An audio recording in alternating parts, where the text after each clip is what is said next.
प्रणाम। मैं जदुवंशी जैन जी। इस देश को रखना मेरे बच्चों संभाल के, ये देश है तुम्हारा, नेता हो तुम कल के।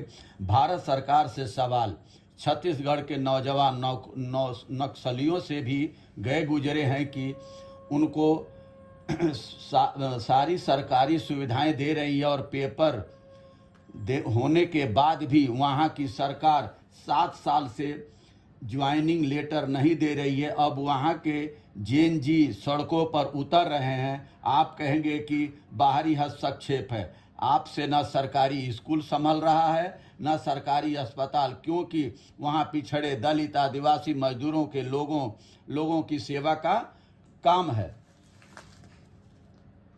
इस हिंसा का वस्तुनिष्ठ अध्ययन करने से कुछ बातें स्पष्ट हो जाती है। एक राज्य के खिलाफ सशस्त्र संघर्ष में भाग लेने वाले कोई साधारण अपराधी नहीं थे। सिर्फ उनके शीर्ष नेतृत्व का प्रोफाइल देखें तो हम पाएंगे कि वे सभी उच्च शिक्षित और खास तरह के आदर्शों से अनुप्राणित व्यक्ति थे। खुद महासचिव बसवराजू 1980 के दशक में तेलंगाना में वारंगल के रीजनल इंजीनियरिंग कॉलेज के मेधावी छात्र थे और रेडिकल स्टूडेंट यूनियन के प्रभाव में आकर इस आंदोलन से जुड़े थे। गदर या वरवर राव जैसे बहुत से महत्वपूर्ण तेलुगु कवियों और नाटककारों का समर्थन भी इन्हें हासिल था। इसलिए इस सशस्त्र उभार को सिर्फ अपराधियों की हरकतें कहना उचित नहीं होगा। जब उन्होंने हथियार उठाए तभी सरकारों को पता चला कि वे भी मनुष्य और उन्हें भी सड़क, बिजली, स्वास्थ्य, शिक्षा या रोजगार जैसी बुनियादी सुविधाओं की जरूरत है।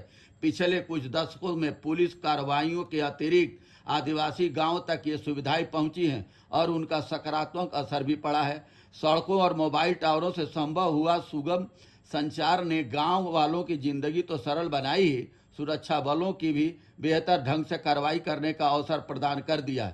शायद इसलिए माओवादी अंतिम दम तक इन सुविधाओं का विरोध करते रहे। अभी तक सरकार ने शांति के प्रस्तावों पर कोई प्रतिक्रिया नहीं दी है और उसके सक्षम सूत्र सिर्फ यही कह रहे हैं कि माओवादियों को बिना शर्त हथियार डालकर समर्पण करने वालों को मिलने वाली सरकारी सहायता का लाभ उठाना चाहिए।